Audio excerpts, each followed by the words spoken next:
Chapter 1 of Literature, the Human Experience has some important terms that you're going to want to pay attention to. And so I want to draw your attention to some things that are especially important and will be especially relevant through everything that you read. First of all, when we talk about literature, we do talk about something called the literary canon. These are works that are sort of generally agreed upon as established works of literature. The canon is a complicated thing. It is not one single thing. There was for a long time an expectation that there were very specific things that belonged in it, and a lot of things did not.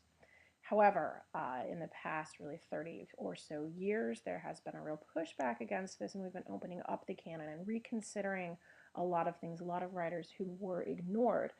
In many Very important in thinking about literature is considering the connotation and the denotation of words. The denotation is simply the dictionary definition, and the connotation is all the cultural weight a word carries with it.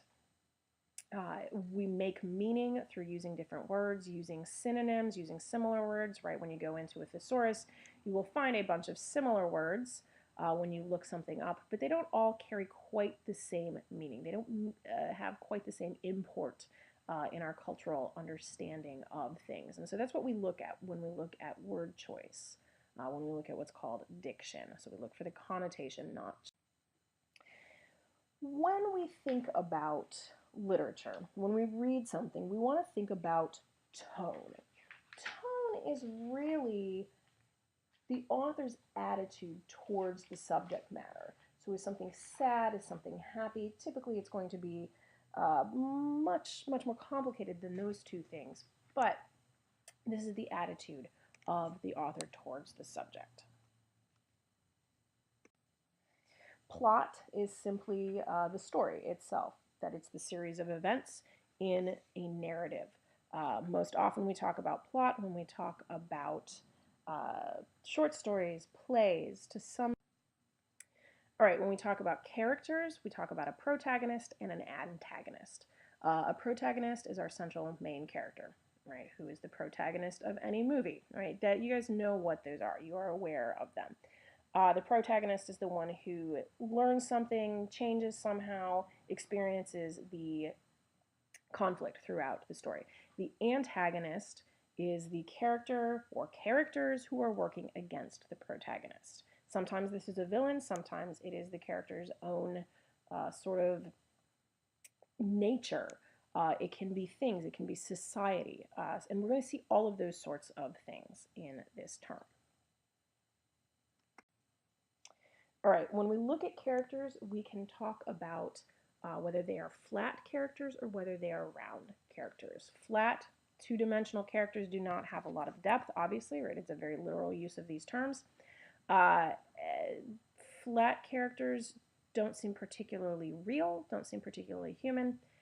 Characters can grow increasingly round. When we talk about a round character, we're talking about a complex character who has, like I said, a lot of depth, who has a lot of not only experiences, but also sort of personality. You can have a protagonist who is flat, who is two-dimensional. You can have a protagonist who is very round. There's no sort of formula for one or the other, no expectation, but we do want to consider how realistic, how lifelike are these characters in terms of their complexity. We can also talk about static and dynamic characters. These terms come really from science, right? The idea of something being static is it is in place, it does not change. Something that's dynamic is changing, is moving. Characters can be either unchanged through. Right, when we think about literature, we can think about the idea of sort of the intent or the underlying idea of a piece of work, and that's the theme. It's not simply a topic, right, which would be a one-word thing. It's what the text says about the topic, and we will go into depth on dealing with theme as we move forward. This is the underlying idea. When we're looking at literature, no matter what genre we're in, whether it's poetry, whether it's any sort of prose, any sort of drama, we want to think about the diction, that's word choice, and the syntax, and that is the order words are in. Authors will play with syntax quite frequently to to draw attention to something, to help us make meaning of things. Authors are not simply putting together plots, they are, in fact, being very careful in their crafting of the language. This is even more important in poetry, as we will see. All right, and one other area that the book really starts you to focus on is the idea of figurative language. It's a general term for all of these different ways that language is used, and particularly used non-literally. There are a number of things, and you can look through the book, but you want to pay attention to this in anything we read. We want to think about imagery. Imagery is anything that appeals to one of the 5 physical senses. Most often it will be visual. Quite frequently you will also get some hearing things. How do things sound?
Okay, so the book talks about the music of poetry. So we want to think not just about sort of these figurative languages, but we also want to think about a few concepts in poetry, in the way things are put together. Poetry is very much about sound. It is very much about sort of a usage of language that is outside of our normal everyday speaking. Rhyme will happen. Not all poems rhyme. In fact, much of 20th century poetry resisted rhyming. That doesn't make it a good or bad poem. It's simply an explanation or an expectation of how it works. So we will see some things that rhyme. So that's when the end of lines sound the same.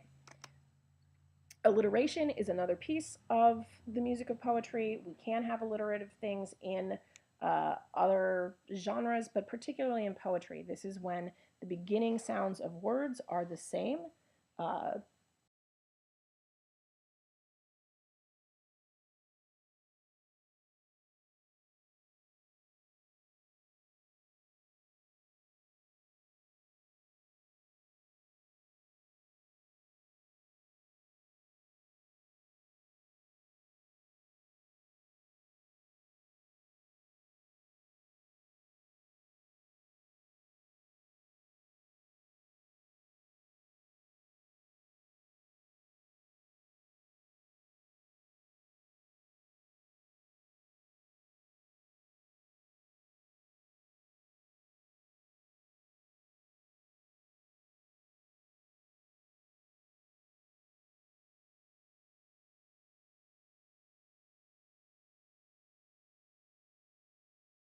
All right, so really what we can boil things down to is thinking about two big questions.